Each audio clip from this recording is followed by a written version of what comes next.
Number one, was there a particular event or time you recognized that filmmaking was not just a hobby, but it would be your life and your living? Junior and senior years of high school, when I was trying to decide what college I would go to and what major I would follow.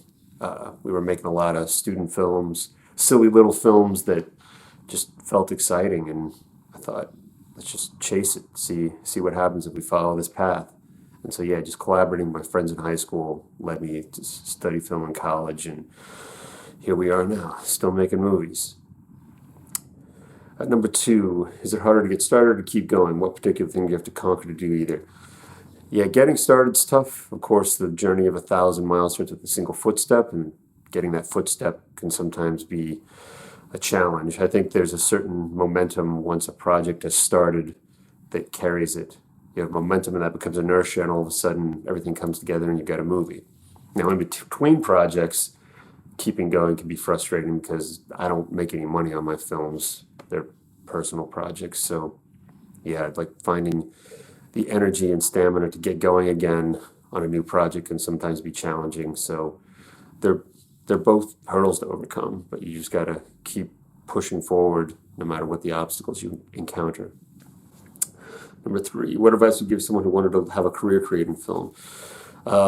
Well, you got to decide if you want to make your own films or if you want to work on someone else's films, because not everybody can do the big budget films on their own, but you can still make small films on your own no matter what. So if you want to end up in the camera department and shoot something, work on big shows. If you want to make personal films and all you need is a phone or a camera and a computer and you can make your own films. So I don't know, just decide what it is you want to do. Do you want to work at the bank or do you want to form your own little company and chase whichever of those you think was more appealing to you? Number four, what was the most important lesson you had to learn that has had a positive effect on your film? How did that lesson happen? Just in general, just listening to people that you trust. Like, you shouldn't just listen to anybody, but anybody that you trust, if or a collaborator that's actually on the film. Don't dismiss something, especially if it stings at first. You don't think that they're right, but there's that glimmer of truth. Follow it and don't be afraid to incorporate their ideas and listen to them, no matter where it takes you. Number five, what you're a collaborator, how have you discovered members of your team and how do you keep the relationship going with them strong? Just really friends, talented friends. I'm lucky to have had a lot of talented friends.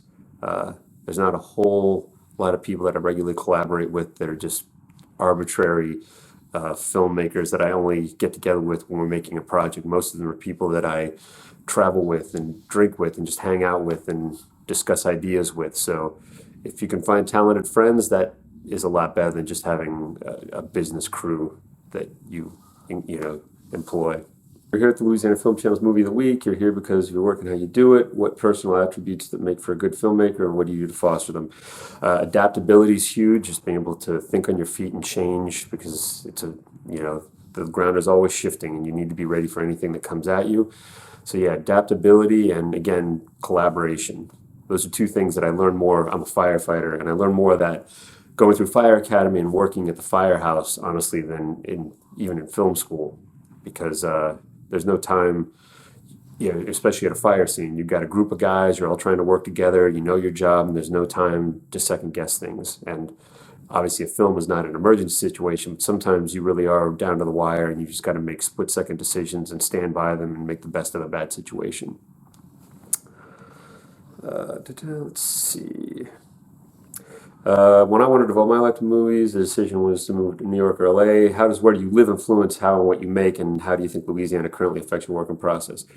Uh, well, Louisiana offers a lot of character in terms of Louisiana, and especially New Orleans, where I'm at, adds a lot of character, but it also limits you because I'm actually a landscape guy. I love the wide open spaces, and so a lot of my films that used to be more esoteric and in the desert and spiritual have become a lot more nitty gritty. There's a lot of crime in New Orleans. There's a lot of like urban issues, and you are what you eat. And so, since I moved to New Orleans, my films have become somewhat more politically oriented and based on the daily tribulations of people living in New Orleans, as opposed to the more artistic stuff I made when I was communing in the desert and traveling the great wide open spaces.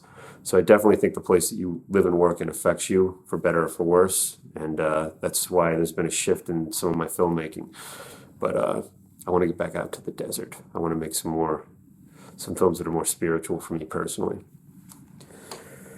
Next, the love of cinema. What makes a great film for you? Are there certain qualities that make a film better for you? A film that has impact upon first viewing, but reveals nuance upon subsequent viewings. Any great film is worth watching more than once. And especially if there's stuff that you don't notice that's like embedded in its DNA, but then on subsequent viewings kind of blossoms. That makes for the best kinds of films. Yeah, depth, sophistication, and nuance. What make a great film for me? What films have you been most inspired or influenced you? I don't know about specific films, but eras and filmmakers. 60s French New Wave films by people like Jean-Pierre Melville and Resnais.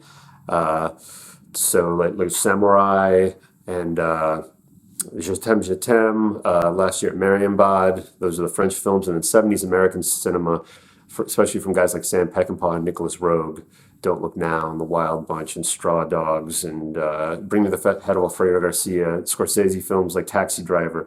Yeah, I think movies, especially in America, were a lot more edgy and dangerous in the 70s. And then we got into 80s blockbuster popcorn candy. And yeah, I just think after 1980, cinema got a lot less interesting, especially in America. What are the common qualities in cinema today that you dislike? Is there anything you try to subvert, avoid, or rebel? I hate voiceover. Cinema is a visual language, and so if a film just constantly reverts to a narrator telling you everything that's going on, it's just a turn off. I mean, there are exceptions. I like Shawshank Redemption, for example, but just, when a film starts out within the first minute just with a voiceover of a narrator telling you how it's going to go down, immediate turn off. It's just lazy and boring, and do it through performance or camera work or editing or music, just anything but just somebody telling you this is how it is, this is what went down. We're all here because we love cinema. How does your love for movies get sparked, and how can we as a community help others to discover similar pleasure? I like stupid action movies, and then I just started watching movies that moved me emotionally and just were more intriguing. The Seventh Seal, when I saw that was kind of a mind blower. Paris, Texas, just movies that actually have an emotional core and not just a visceral satisfaction. I like roller coasters, but I also like poetry a lot more. So I like films that are poetic and thoughtful, as opposed to the John Wicks and the comic book crap.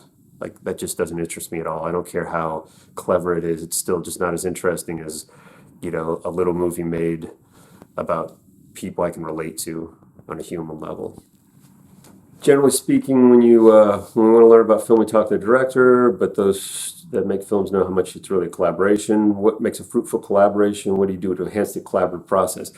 You got to find people that are smart and involved, and trust them and listen to them, and get together and bang your heads together. Argument is the most effective form of conversation. So if you've got a project and there's an argument between you and somebody that you respect, listen to them, because if you bang heads and bang ideas and whatever is left after the dust settles, that's going to make for a stronger project. So don't be afraid to argue your point and let them make their claims, and really take it to heart and respect it and see how it can become part of the process and make the project better. It is said there are only 6 stories, maybe 12. It's all been done before. What do you do to keep it fresh? Is there anything you can do to subvert the process to keep it original? Yeah, there are probably only 6 or 12 skeletons, but there still has to be flesh on those skeletons. There has to be skin. There has to be clothes to make a person. So you might have one of the 6 basic stories, but it's your personal investment. It's the locale, it's the characters and how they react to the situations, the nuance that you bring to it from your life experience, or the actors from their life experience. So even at the core, if it's a familiar story, it's how does it play out in a new and different way. But that's what makes stories relatable, is that there's like a common underlying story, but it's all the bells and whistles and feathers and whatever decorations you put on the tree that make it stand out.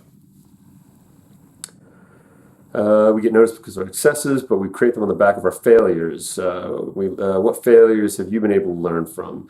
How did you change your process?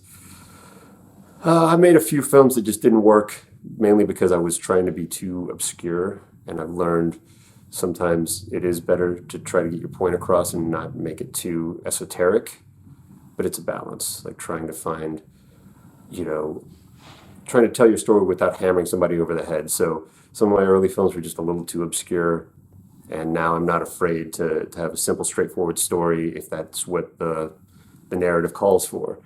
And also learning to really cut to the bone editing. Like I made a few films that were too long, and in retrospect, I've gone back and seen what I could have cut more out if I wasn't like so in love with them and clinging to certain things that really were unnecessary. So yeah, I've learned be more explicit at moments and have a good editor that's ruthless. Where are we at? It all started with the script, maybe, but when do you know if a script is ready to shoot, and what's the process in getting it there? I've got a close circle of people that I really trust, and once I've sent the script to all of them and gotten all of their input and tried to incorporate their notes to the best of my ability, then I feel like something's ready. Also, once we cast, running through it with the actors and having them sniff out anything that doesn't feel authentic to the characters they're playing.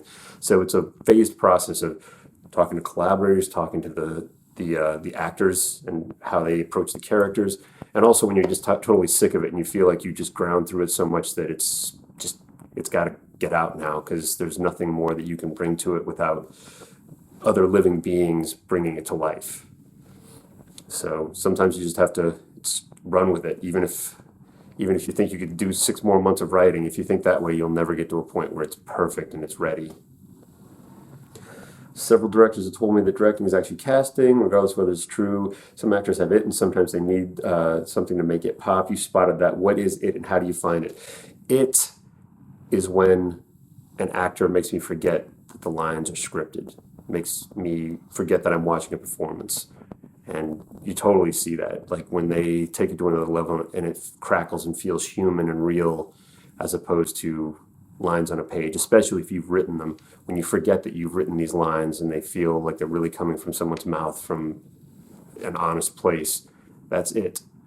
And again, some people have that natural ability. They could read the phone book and make it come to life. So that's what you're looking for, is somebody that just has that spark to inhabit, words and make them live and breathe. The structure of the business. Is the film business fair? Why or why not? How do you make the apparatus work for you? The film business is not fair. It's never been fair. It's always been unfair for varying reasons, but it's never going to be fair because somebody's always going to get passed over because of nepotism, because of cronyism, because of racism, because of this or that. So that's why I don't work in the film business. I'm a firefighter. I make my money doing this, and then I make my own films on my own terms, because the business, you're just going to find frustration. Me personally, some people want to work and live in that world, but a long time ago I chose not to. I'd rather keep my paychecks and my passions separate, and that might not be right for everybody, but it's made my life a lot more satisfying.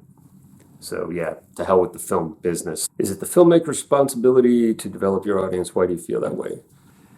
Yeah, I mean, to a certain extent, you need to reach out and get your works out there, but also you shouldn't kowtow and bow down to people just to try to find more of an audience.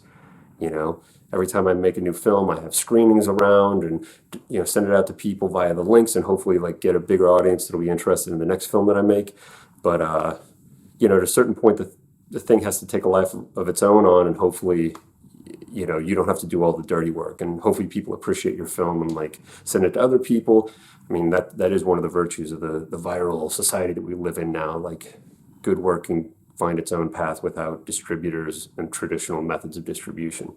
What role do film festivals have they played in your life so far? Are they necessary? Film festivals reject a lot of my films, but I kind of tried to get over that a long time ago. They still have a place.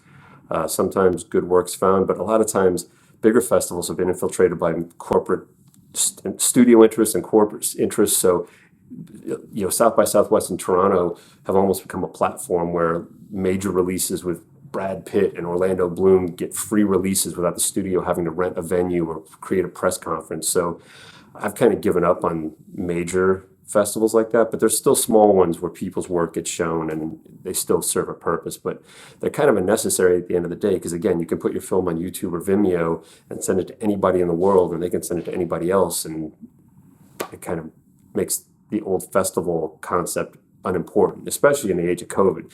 I don't want to go to a virtual festival and just stream everything. Like I can send anybody my film on Vimeo. I want to go to a theater and go to parties and panels and conferences with live people and learn things from them. So that's where festivals still have a virtue. The changing film world. I'm a big believer in the importance of social media and many aspects of the film process. Are you on social media, and how do you use it in your work? Yeah, I'm on Instagram mainly, but social media is great for finding collaborators, looking for actors, finding other filmmakers, sharing your films with people. So, it has its virtues for sure. And how much you want to tackle that, that's up to you. But it's definitely an avenue for finding new people to work with and getting your work out there. So use it to the best of its ability. When you got started, there were 2 screens, movie screens and television screens. Now there are screens everywhere. As a creator, how does the new level of screens affect the stories you tell and how you tell them? This is a frustrating one because, again, on one hand, it's great everybody has a screen because anybody can watch any film anywhere they want, but it also has destroyed people's attention spans. You used to be at the mercy of the film in a theater. Like you had to go in and watch it on its own terms, at its own pace. Whereas now you get distracted, you turn the phone off, you turn the TV off, you go to the bathroom, you make a phone call, you make dinner.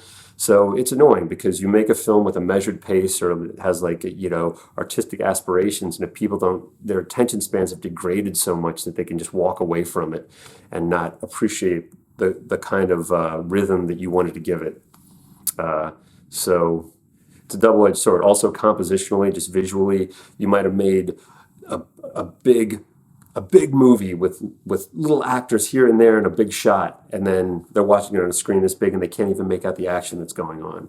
So I do find it frustrating that people are watching movies that you spend all this time and effort on tiny screens and on laptops. Maybe they have headphones on and you did a 5.1 sound mix. But them's the breaks. They might not be watching your movie anyway at all if it weren't available on those platforms. But it definitely is a frustration for creators because, sometimes you make a movie for a big screen experience in a very well surround sound theater with great technical achievements, but they're watching it on a phone and not even paying attention to all the subtle sound design and mixing that you did. But, take the good with the bad in that regard. Is there one or more things you would think would make the film industry better, and what would it be? This is going to offend some people, but stop making comic book movies. It's just obnoxious. It's been done. Same old superhero crap. It's comic book movies are junk food. America is a country where people love junk food. They eat hamburgers and hot dogs and candy, and it's just crap. And comic book movies are the equivalent for me. I mean, or Scorsese and Coppola express that sentiment. Maybe we're just all old guys, and some people love that junk, but it's not for me, and I'm tired of it. But it's like the one thing that studios rely on to make all their money. So it's not going anywhere, but I just wish the comic book movies would just end and go away. But that's just my opinion. Ethics of creating. Do filmmakers have responsibility to culture? Do you feel that being a creative person requires that you give back to tell a particular story? Why or why not? It depends on the story. Not every single film has to comment on social revolution and cultural change. I mean, that's great, especially if you can incorporate it in an organic way. But it gets frustrating. Like, I've definitely made films that commented upon poverty and social inequity and racism in New Orleans. But also sometimes, like my last film was just about a rock band that's coming apart at the seams because of conflicting goals and life choices. And that one has a lot less commentary on the greater cultural moment. So I think it could go either way. If your story lends itself to commenting upon culture and social change, run with it. But to shoehorn that in sometimes feels opportunistic and chintzy. So it depends on the story and where you're coming from. If it's a place of honesty, then I totally wholeheartedly support you. But if you're just trying to cash in on somebody else's pain or something that's popular in discussion, then then it's just kind of a lame, way to draw attention to your story. Movie specifics. What inspired this story film? For Old Crows, that would be, I was in the Brothers 3 bar on Magazine Street in New Orleans, and there were just a couple of crusty old regulars who were Vietnam vets who would always argue, and just kind of, in general, you could tell they had so much life and so much background that they wanted to talk about, but they were also just like angry old drunks that kind of had this like hard shell that you had to pierce to really understand the things that had driven them and sort of like molded their lives. And so that inspired the character of Chuck in Old Crows. And the other character, Roxanne, was inspired. Literally, there was like a waitress that would come in every morning and take a couple of shots before she went to her lunch gig. And I thought, they just seem like they've got a lot of spiritual connection, like they could. And so I thought, what if they became friends? And just kind of ran with it from there. But Old Crows is based on real people that I saw at the Brothers 3 bar. Still with Old Crows, how did you find your cast? I had worked with Ed Chambers, who plays Chuck on another music video, and he was actually a veteran and just had that kind of gruff exterior but like gooey soft interior. I knew that about him as a person, so I thought he was the obvious go-to. And Roxanne Rachel Hotard played that character, and that was actually it was down to the wire. We had 2 or 3 actors that were all really talented, and it came down to having them read with Ed and just see who had more of a natural chemistry, and Rachel ended up being the one that just felt right for Old Crows. Any unique issues you encountered, and if so, your creative solution? Finding a bar that was closed during the day so that we could shoot in there. Luckily, Snake and Jake's Christmas Club Lounge doesn't open until 7 p.m., so the owner, Dave Clements, let us take over during the day and do whatever we wanted with it, so that made it really convenient.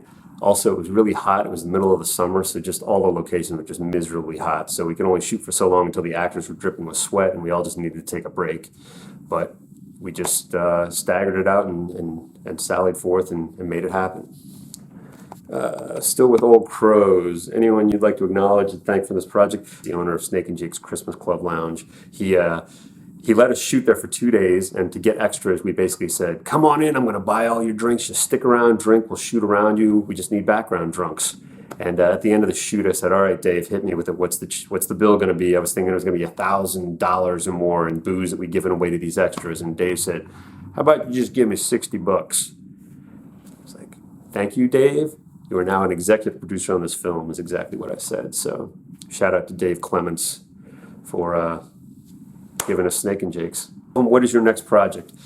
Since the coronavirus locked things down, the day before lockdown occurred in New Orleans, we shot a 1-act play, a short film in a green room of Gasa Gasa, a local club, about a rock band that's imploding because all the members have different priorities and different paths in life.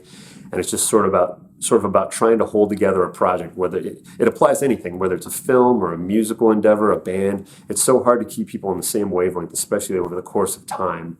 So this film, Post Rock, kind of encapsulates that, because I've worked with a lot of musicians and bands doing music videos, and Post Rock kind of tells that story that I've seen play out about all the personal turmoil and the egos at conflict, and just people who really just want to make the music and the other ones that just want to really be successful.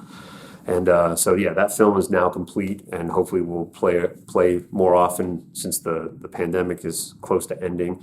And I also edited a documentary about a marble sculptor who's a friend of mine, and he just sort of like the stories of some of his pieces of art, his philosophy on a life spent making artwork, and just kind of amusing anecdotes. So that's a short documentary. So I've done those 2 projects since the pandemic, sprung upon us. And now I've got a few other scripts that hopefully we'll be able to make once people get vaccinated and we can all be back on set together without having to worry about getting sick or dying. So, all right, guys, hope you enjoyed my interview. This is Jason Affolder, filmmaker and firefighter in New Orleans, signing off, and go make some movies.